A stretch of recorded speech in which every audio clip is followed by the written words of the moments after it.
you're not stuck.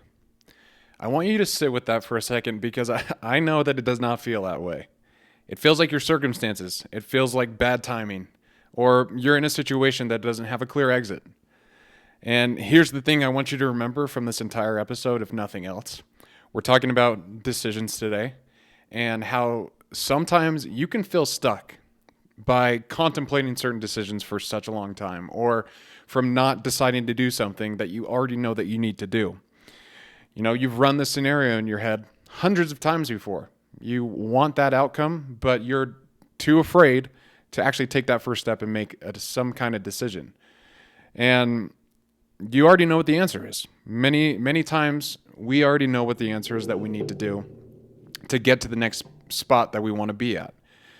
And this whole episode today, I want to be clear about something, is there is a gap between knowing and deciding. And within that gap, many people can lose years of their lives. I lost a couple months of mine falling into this trap. And nobody names it for what it actually is. So we're going to talk about that today. Welcome back to the Getting After It podcast, my friends. I'm your host, Brett. And if you are new here, this podcast is all about how to get you outside your comfort zone and push you to do hard things. Today's episode is going to be one that's fresh on my mind. It's about loss aversion through decision making. I've felt stuck before.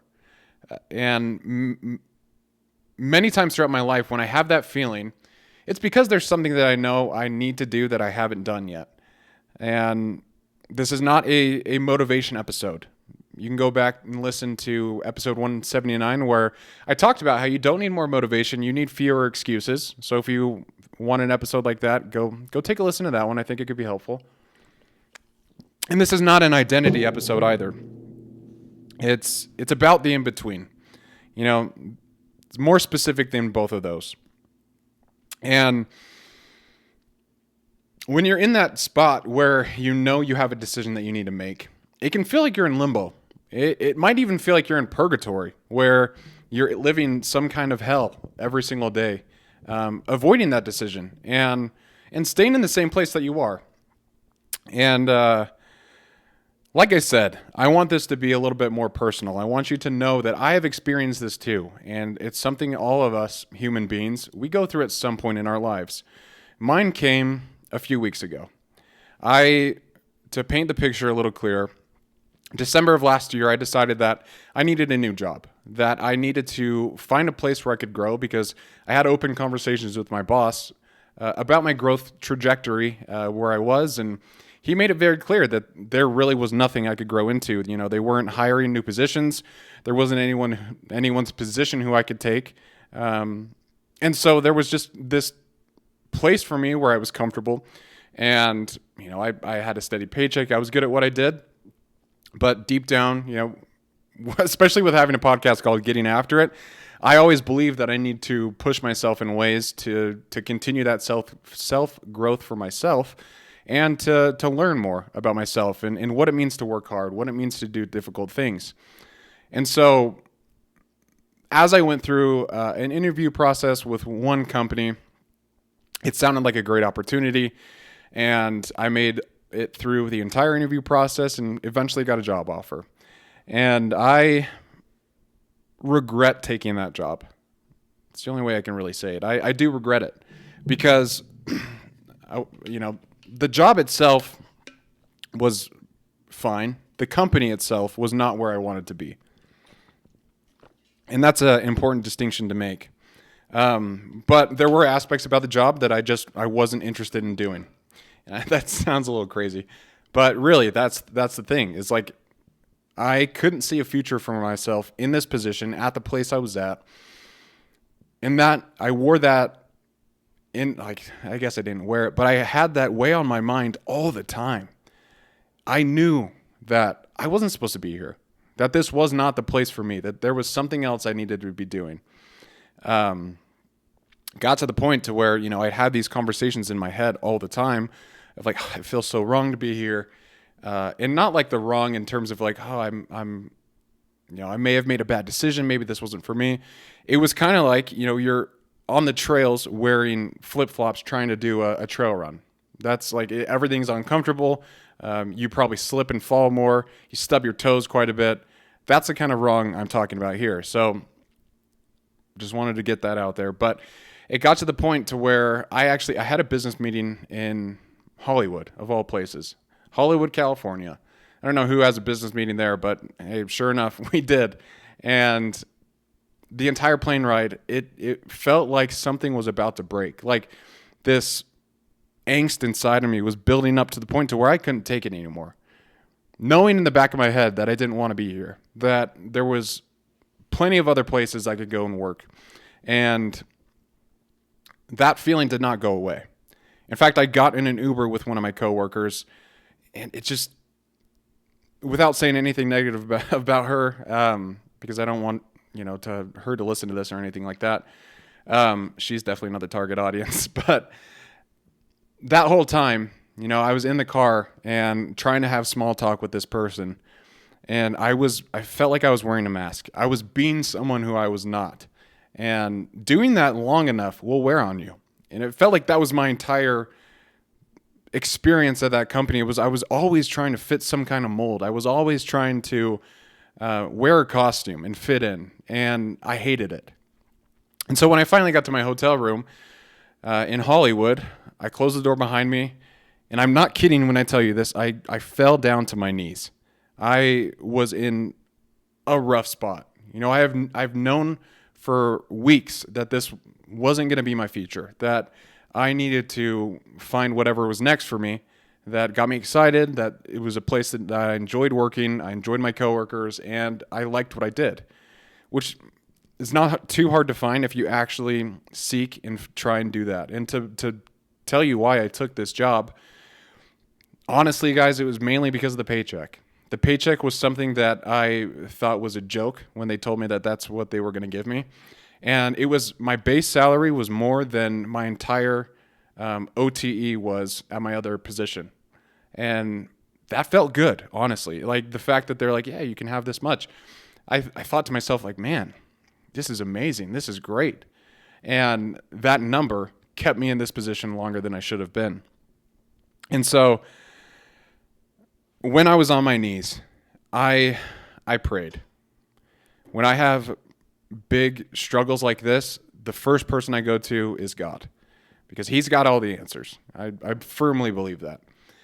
And I didn't pray for him to make my situation easier or to, have a job given to me the next day somewhere else. I prayed for strength because I knew what I needed to do. And that was call my boss and put in my 2 weeks notice. So husbands, if you ever have an experience like this where you're convinced that this is what you need to do and that you have a conversation with God and he gives you the strength to do it, always talk to your wives first. Always talk to your wives. That's exactly what I did. I called my wife right after that prayer, and I just told her what I was feeling. And I told her all of the feelings that have been bottled up inside of me for the weeks that I've known. And I told her, like, I think I need to put in my 2 weeks notice. I think I need to be done here and try and find whatever's next, because I don't think it's this. I remember her words to me were, if you're not happy with where you're at, then do what you got to do. Do what you got to do. That's what she told me. And that gave me strength along with the prayer I gave to God. But I wanted to know if that was what I needed to do. So again, I hit my knees and I prayed and just said, hey, I'm about to do this. And if this is wrong, I need you to tell me, because I'm calling it quits here. And once I got up, I called my boss and I said, hey, you know what? I got to let you know, like, this is not working out for me. This is not the place that I want to be. And I don't think that I can keep doing this. I didn't tell her this part, but I couldn't keep putting up the facade and being someone who I wasn't, because that was the hardest part. Because I did that, my confidence eroded, my self-image eroded, and all these negative mental thoughts constantly swarmed in my brain. And as soon as I had that conversation with her, I hung up the phone and I felt immediate relief. Immediate relief. It was relief of a man who finally stopped lying to himself, who made this decision that he knew he needed to do and had full confidence in his decision. And so what I did is I called an Uber. I called an Uber, and my trip to Hollywood lasted about an hour and a half. But you know what? Sometimes you have to be driven to a breaking point to actually do what you got to do, like Allie said, and make the decision you know you've been putting off. And that was my breaking point. And the entire time I was driving in the Uber to LAX, which is about 45 minutes. LA is terrible for traffic, but I was listening to music, I was listening to podcasts, and I just felt peaceful. And goes to show, like, I have a strong faith in God, and I know that his decision or his hand was in my decision-making process, and that, in fact, I did have the strength that I prayed for. So that's a huge factor in this piece. And maybe I'll do an episode about praying and talking to God, because it has been such a benefit and such a helpful thing for me in the terms of getting after it. Not just with things I do at work or with my family, but like my training. And like I've talked to God so many times while I'm running. But again, that's not the topic we're going into today. That's for another episode. But that moment, I made the decision. The very second I acted on what I already knew, everything I'd been carrying for months, it evaporated. I learned that that's what avoidance costs you. And that is what a decision can give back to you. Now, a note on that. I know not everyone is in circumstances where they can rage quit and call their boss and say, I'm putting my 2 weeks in, and be okay. I saved up enough to be okay. Like, I'm now getting to the end of other interview processes. And so just want to make that distinction that I know my situation was unique, and I know that not a lot of people can do things like that, but just wanted to throw that out there. And your decision might be completely different than mine in terms of like leaving a job. It could be having a hard conversation. It could be breaking up with that person who's been dragging you through the mud for months, and you know that you've been needing to do it, but just been avoiding it because it's uncomfortable. And with all things with getting after it, we try and endure the uncomfortable situations and come out better for it. So let's go back to the idea of being stuck, because stuck is not a state. I believe that stuck is a story that we tell ourselves. You don't actually get stuck. Like, you're not trapped with cement around your feet, stuck in a block of cement where you can't move. I don't know where that analogy came from, but you know what I mean. Like, you're not physically stuck. And there is a massive difference between those two things, because one implies something happened to you, and the other puts the responsibility exactly where it belongs. It's on you to make this decision. One of my favorite Stoics, you guys should know by now that I love the Stoics. His name was Seneca, and he said this almost 2,000 years ago that applies, I would say, just as much as back then as it does today. And he said, while we are postponing, life speeds by. Sit with that for a moment, because that's a powerful one. But that is the description of the mechanism that is happening here. It's every day you spend in that limbo is a day that passes, and with or without you participating in it, it's going to go on. You know, I was talking to Allie about her dad a while back, and one of the things that she said about grief was that, you know, it's hard because you go through this process where, you know, her father passed away, and it's hard because the world just keeps going. And, you know, it felt like in those moments for her and her entire family that their world was shattered. But the world's going to keep on moving, regardless of if you decide to do anything or not. So I would say that the weeks that you spend convincing yourself that now isn't the right time, that adds up. And like all things in life, it compounds. And at some point you look up and realize that you've spent a year in a holding pattern you could have exited in a day. Like, I see this in training all the time. How many times have I talked about, when I'm not feeling up for it and I just go through the motions? And sometimes that period where I'm just going through the motions, it can add up. And it could be weeks where, I'm either not as excited about my training plan as I am, or I'm fatigued, or other things in my life are going on. When I was going through this whole job crisis, my training suffered for it. A lot of it was because I started losing who I was. Like I said, my confidence eroded, and my entire thought process was surrounded around this one decision that I needed to make. Everything in my life felt like it was out of sync because I was always constantly thinking about this decision. And I've been in that loop many times before. But this is what I'm trying to get at, of it's not a actual thing being stuck. It is a story that we tell ourselves, which that can be hard to swallow. That's reality for you, but that's a hard thing to swallow because at the end of the day, especially in my own decision, I was going to have to tell myself that I was in the wrong, that I made the wrong decision. And with that, you have to understand that staying put is also a choice. And it doesn't carry the weight of one because it feels kind of passive. Naming it is the first thing that you got to do.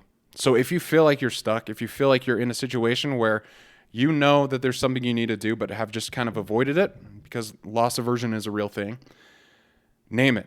Call it out. Make sure that you know that you understand what it is. You're not choosing to decide. You have to say that for yourself and let it land. So let's talk about the cost of indecision, because this is where I want to hit hard, because I think we deeply underestimate what limbo actually costs us, because I for sure did. I did not know what I was costing myself. Most people, I would imagine that they calculate the risk before making some kind of decision. They run the numbers on what they might lose if they leave, if they change, or if they commit to something. And doing those calculations, it feels responsible. They feel like you're being prudent. But almost nobody calculates the cost of not doing, not deciding. And that cost is real, and it's ongoing. And it compounds in a way that it's much harder to see. But here's what limbo cost me. And I'm sure you can kind of put the points together here and calculate that for yourself. But it wasn't just the time, it was who I was becoming. That's what it was. It cost me a lot. And every day I showed up in that role was a day that I spent performing a version of myself that I didn't recognize. That erosion, that slow, quiet drift of yourself, it's one of the most expensive things that a person can carry. And it doesn't show up on some balance sheet. It feels palpable. Now I want to tell you about my brother Drew. You guys might know Drew because he's been on the show, I think 4 or 5 times. But his story is one that I really admire, and I think, there's a lot that you can learn from it too and apply it to your own life. But my brother Drew, we were always gym buddies. We always went and worked out together. It started in college, and life happened. And, he started getting a little lazy with his training, with his eating, and, years go by, and Drew became a 260-pound man who's 6'4", and he wanted to change. But I would always tell him, hey, Drew, you got to start running, man. I love it. I feel like you would really like it. And you like that training. You like that discipline and that commitment. I feel like you would do great. And he would always tell me, running's stupid. I'm not doing that. And then he would say things like, I tried running, but my knees hurt so bad. And then finally, a few weeks go by, and we talked about Team Tim a lot when Allie first joined the family. And that got both of my brothers excited. And my brother Drew was like, hey, I'm actually going to train for Team Tim. This is when I was going for sub 3 in February 2023, or 2024. Yeah, 2024. And Drew's like, can you help train me for Team Tim? And that was in November of 2023. Here's the key thing. I could tell Drew as much as I wanted to that like he would enjoy running, that he would be great at it. He's got long legs. He'd be so good at it. Something that helps me with my mental health and like all these things. I could tell him all the benefits of running, what I've learned from it, what it's taught me, what I've gained from it. But the key difference here is that Drew, he had to decide for himself that that's what he wanted. And it came from that small decision. And that small decision has rippled throughout his life in so many other areas. When we started training together, he finally caught the bug. And he was like, okay, let's go all in. I'm gonna go all in. I'm gonna lose my weight, and I want to be a runner. I want you to help me run, which I was honored to be a part of his journey for. But you can take me out of the equation. It was all Drew doing the work. It was him who was committing to actually exercising and pushing himself, to eating healthier, to showing up for his family still.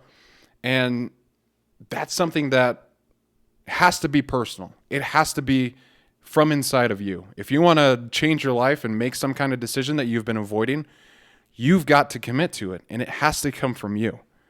Because even if I wanted to, go up to him and be like, Drew, I'm worried about your health. I want you to start running. Again, it probably wouldn't have been effective because it has to be a personal, internalized decision. And now he's a completely different man. Now he's lost a lot of his weight. Now he's down to 215, and he pushes himself in the gym. He shows up for his family. He shows up for his job. And he says a lot of the reasons are because of what he's learned from running, how to embrace discomfort, how to push through when you're tired and unmotivated and you know what you have to get done. And I really admire him for that, for coming to that conclusion and becoming a different man. And what he could have been if indecision was still a factor here, who knows where he'd be. I don't think he would be on my 600-pound life, but he might be pretty unhealthy. And who knows, if he's unhealthy like that, maybe his family would suffer because he wouldn't show up as much as he is now. Or maybe his job would suffer because of the same thing. Like, indecision is just as costly as the decision that is made. Sometimes more. But the decision that's made, that's going to cost you a lot too. Like for him, it meant workouts. It meant eating healthy. It meant stretching and waking up early in the morning to go out and push himself on a trail. And that is something that is powerful. But it all started with one decision. Why do we avoid decisions? So if the cost of indecision is that high, and it's as high as I've been talking about, why do we do it? Why do we stay there? Why do we keep walking past the decision day after day? Well, I would say two reasons, and they kind of work together. The first is loss aversion, and this is a psychological reality that what we might lose feels larger and more real than what we might gain. The salary I had, I felt like if I lost that felt more concrete than the fulfillment of me having this relief from the job. And that's not irrational. I want to make that clear as well. Like these are not irrational thoughts or feelings that you're having. It's actually how human beings are wired.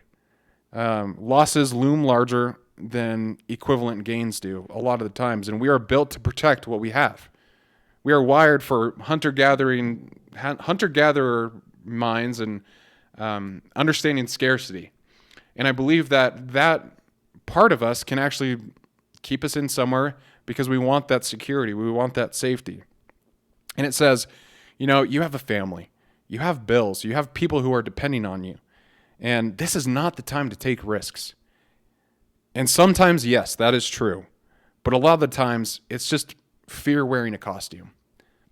Now, the question I had to ask myself during this time was, am I being wise or am I protecting my comfort?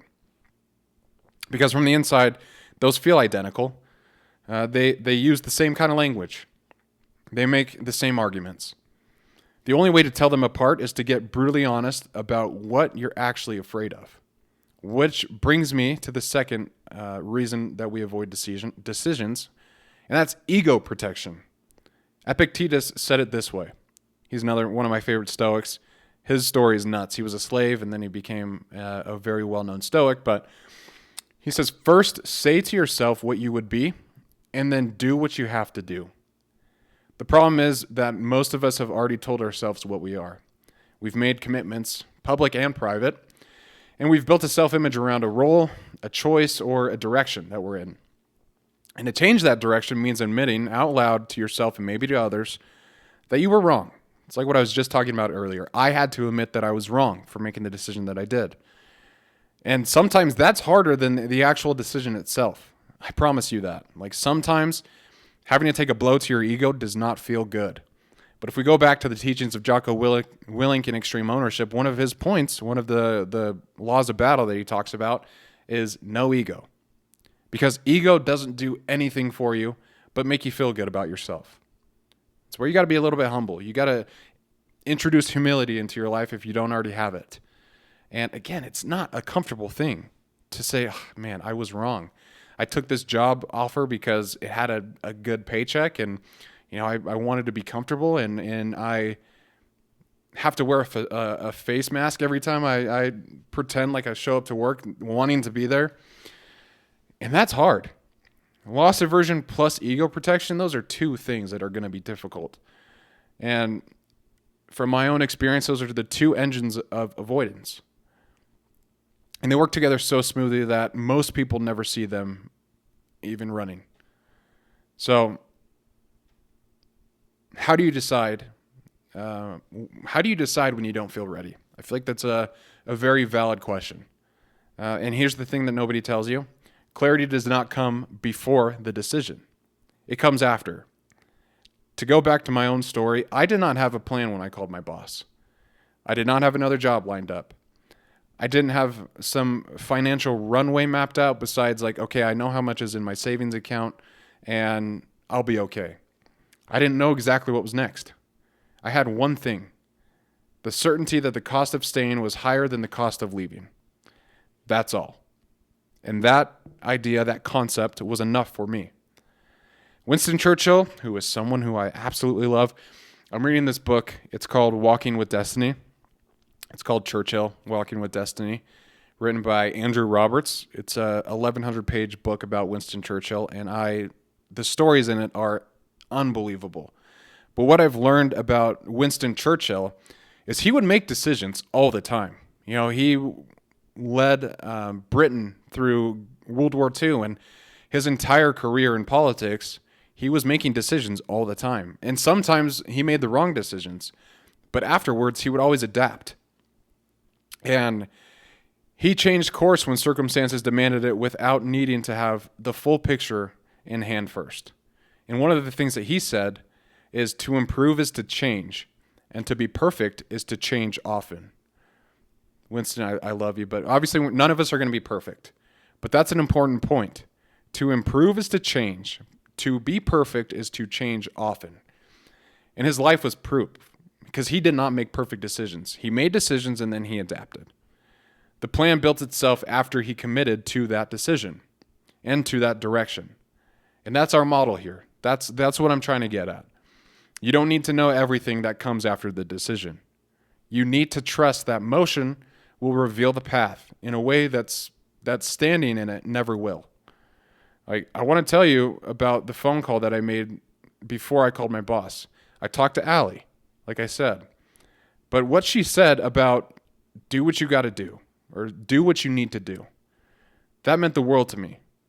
Because I went through everything with her. I talked about the role, I talked about the money, I talked about the timing, the fear, the feeling that I had in that hotel room.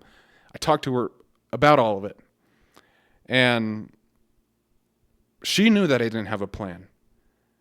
She knew that there was no guarantee. And there was not some kind of spreadsheet I had with financial implications. None of that kind of stuff. Just do what you need to do. 6 words. 6 powerful words. And they were more powerful than anything strategic she could have said to me. Because they confirmed what I already knew. That the decision was mine to make. That the people who love me would be standing there on the other side of it. And that staying stuck to protect the comfort of the people who didn't need protecting was a story that I made up. So find your ally, whoever that is that you can talk to about these kind of things, and not someone who will make the decision for you, but someone who will sit with you in the weight of it and send you back to yourself, bring you back to who you are. Let's make this concrete, because this is my favorite part of every episode, where I give you some things that you could work on and hopefully change your life, hopefully help you get after it a little bit better. And an episode about decision making that doesn't give you anything to act on this week would be exactly the kind of irony I can't live with. So we're not doing that today. And here are 5 things that you can do now. The first thing, if you remember in the beginning, I talked about naming the thing. Don't name the feeling of being stuck. I'm not sure what to do. Name the actual decision that you know you need to make. Write it on a piece of paper if you have to do it. I need to leave this job. I need to have this conversation. I need to commit to this or walk away from it. Naming it specifically does something to it. It stops being a fog and becomes a thing that you can look at directly. You cannot deal with something you haven't named. So that's step 1. Step 2 is calculate the cost of staying, not the risk of leaving. Sit down and actually do this. Think about the fear that you're feeling, because it's all real. And understand what the ongoing price of not making your decision is. In time, in identity, in self-respect, in the slow erosion of who you said you'd be. Put a real number on it, or at least a real description. Figure out what that is. What does another 6 months in limbo cost you? What does another year look like? Step 3 is ask the honest question. And this is a part where you got to put down the ego a little bit. You got to let it sit. And ask yourself, are you being wise or are you protecting your comfort? You know the difference, and only you do. You just have to be willing to look at it. Loss aversion dressed as prudence is still avoidance. Ego protection dressed as patience is still avoidance. Get honest about which one you're actually running. Figure that out. Because honesty is an important step in this whole process. Because if you don't know what's important to you or what you actually care about and what the cost of indecision is actually costing you and how much you're going to have to pay later on, that's a scary place to be. So get honest about it. Step number 4 is find someone like Allie. One person who will listen without some kind of agenda that they're trying to push to help you get back to who you are. And again, this is not a person who's going to make this decision for you. Don't go to your mom and say, Mom, please, can you just do this for me? No. Someone who will sit with the full weight of it with you and then say, in whatever words are theirs, do what you need to do. And then number 5 is make the decision before you have a full plan. Brett, that sounds very irresponsible. I don't know if I can do that. I understand, because I'm in it now. I'm living the repercussions of that phone call I made to my boss. Because right now I'm not employed. I'm close, but I'm not there. I don't have a steady income yet. But commit to the direction. I firmly believe that the path builds after you move. And the plan always comes afterwards. The full plan always comes afterwards. And if you're anything like me, with my own job, I am working my ass off to make sure that I have something in the future that I can have to provide for my family, to take care of myself, and to have a little money to have fun, right? Because hey, life's not always serious, guys. Even though I talk about that a lot, I feel like I have a very serious podcast, but really life's not that serious. Life is meant to be enjoyed. And if a decision that you're avoiding is costing you that life where you can enjoy it, it's not worth it. I don't care who you are. It's not worth it to be living a life that you hate. That's really it. Waiting for clarity sometimes feels responsible, but that's what it looks like when I'm deciding in my hotel room if this is it. I'm waiting for that clarity, right? But the decision that you make is what gets you into the Uber back to Salt Lake City. And I want to close with Drew again. Because here's what I keep coming back to. I could not make that decision for him. I tried, I talked to him, I challenged him, I pushed, but nothing happened. And that's the truth about this. Nobody can make this for you. Not me through this podcast. Not your spouse, not your training partner, not your boss. I can give you some ideas. I can give you some things to think about, but the decision is yours. The avoidance is also yours. And the crossing of the line, whenever it happens, will be yours too. And I guarantee you, you will feel relief. You will feel more like yourself. And what changed Drew, going back to him, was not that his circumstances got better. What changed was that he wanted it for himself, badly enough to actually put in the work. And that the cost of staying where he was weighing on him. Quite literally, if I'm being honest. He's my brother. I can say this kind of stuff about him. I love him. But one day he decided, and he hasn't stopped moving since. He didn't have a full plan. He made one decision. That is what is available to you on the other side of the decision that you're avoiding. So here's your challenge for the week. Identify the decision you've been calling a situation. The thing you've been framing as I'm stuck.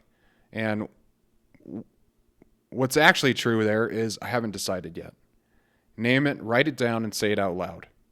And then this week, not when the timing's better, not after you have the full plan, make one move in the direction you already knew was right. You're not stuck. You are just one decision away. If this episode hit home for you guys, please share it with a friend. If you know that you're going through something that, they might be in a similar situation as some of the things that we talked about today, please send it to them. I'd love for this to land and to help at least one person make a decision to get them to the life that they want. Because that's what this whole thing is about. It's said in the beginning that Getting After It is it's a podcast all to get you out of your comfort zone and for you to do hard things. But from my experience and from the experience of others, I know that getting out of your comfort zone and doing hard things creates a life that you're proud of, a life that you want, a life that you enjoy, and can be shared with others. If you guys are listening on Spotify or Apple Podcasts, please feel free to rate the show. That helps it more than you know. Comment on YouTube if you want, or anywhere else. I always love hearing from you guys. But really appreciate you guys for listening. And until next episode, my friends, name the decision that you got to make and keep getting after it. Thanks, guys.